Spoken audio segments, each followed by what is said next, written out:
Miata. The car that was marketed to women and some really cool men, and then became an internet sensation. This is the story of how the Miata came to be. Welcome to Rev Rewind.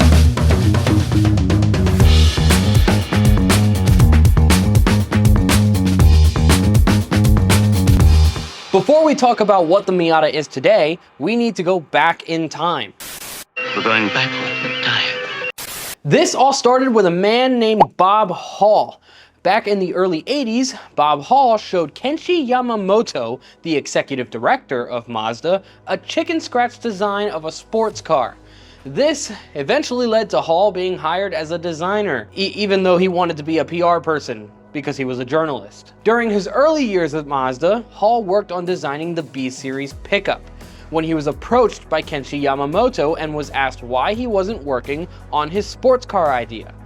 This, as well as some discussion between Yamamoto and Hall's current boss, led to Bob Hall being told to work on his lightweight sports car, but only outside of business hours. That's right, he got to the office every morning at 5 in the morning to work on the Miata. You know how much I sacrificed? So that's the how. But why did Bob design this car? Well, back in the 50s and 60s, there started to be a market shift in America towards lighter weight British sports cars. The only issue is that they honestly kind of sucked. And then the 70s brought on new emissions and safety regulations. Having to conform to these regulations made those cars suck even more. Boring. And to an enthusiast like Hall, this meant that those regulations not only took away a beautiful form factor of vehicle, but with it, the joy of driving itself. My disappointment is immeasurable, and my day is ruined. This made Hall put lots of thought into what this sports car should be. That being a double wishbone suspension in the front and the rear, a front engine, rear driven drivetrain, and 50-50 weight distribution. Of course, we can't forget the most important thing of all, low weight. One of the best things about this idea was that Mazda could use components already lying around their factories, effectively saving them money. However, later in 1980, an issue arose. Well, I say issue. It was really more of a disagreement. The issue with using too many of those components already lying around was that Mazda, like most of the rest of the world, was moving to front-wheel drivetrains. Actually, in fact, most of Mazda's lineup had already made this change. And in order to save money in production, Mazda's home office suggested using the same drivetrain setup in the 323. They even suggested moving the engine to the back, behind the driver, like the Toyota MR2. But the US office completely opposed to all of these ideas, stating that this concept absolutely had to be front engine and driven from the rear wheels. This, of course, would make the car feel more balanced, with its weight more evenly distributed. This even weight distribution would allow for the car to feel more nimble, which is less prone to excessive understeer like front-wheel drive cars, or excessive oversteer like rear-engine, rear-driven cars. That would allow for the driver to have greater control of the vehicle, which we know is something extremely important to the Miata. To solve this disagreement, Mazda's main office in Hiroshima thought of a rather genius idea: to have the US office and the Tokyo office compete for who could make the better car. Round 1, fight! In something what Mazda called the Offline 55 program. The Americans would make the front-engine rear-driven model, the better model, and the Tokyo office would develop the front-wheel drive model and the mid-engine model, two separate ones. After 2 rounds of judging at the Hiroshima office in 1984, the US office won Mazda's Offline 55 program. That, along with being shown as extremely favorable in some US focus groups, the front-engine rear-driven model was given the official green light to move forward into production. Mazda Miata, Automobile of the Year. The Miata is just the beginning. 1989 brought the unveilment of the MX-5, affectionately known in the States as the Miata. And immediately dealerships were flocked with people and hairdressers putting their names down for the peppy little Roadster. The car was unveiled with a 116 horsepower 1.6 liter 4-cylinder engine that was pulled directly from the current 323 at the time. The only difference was that in the Miata it was mounted vertically instead of horizontally, and they did this for two reasons. Firstly, because that allowed for a straight line from the engine through the 5-speed transmission all the way to the rear differential. And secondly, mounting the engine vertically allowed for more control, which is exactly what you wanted in a lightweight sports car. This thing only weighed 2,150 pounds. That's even with all the added luxuries like power windows and aluminum wheels, which we all know just adds weight, and realistically nobody needs. The Miata's lack of weight goes hand in hand with its incredibly small size, but Mazda was determined to ensure the comfort of the driver and the passenger by making the center console thin and narrow, as well as the door panels, which were made to be as flat as possible. This was done to maximize cabin room.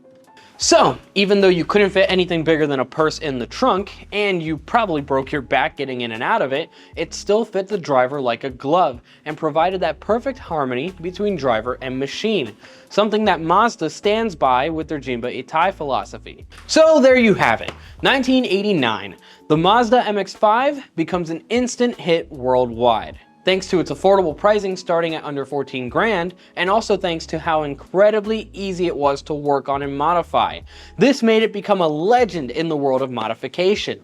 10 years later, the trend continued into the second generation Mazda Miata, even though it went through a design overhaul.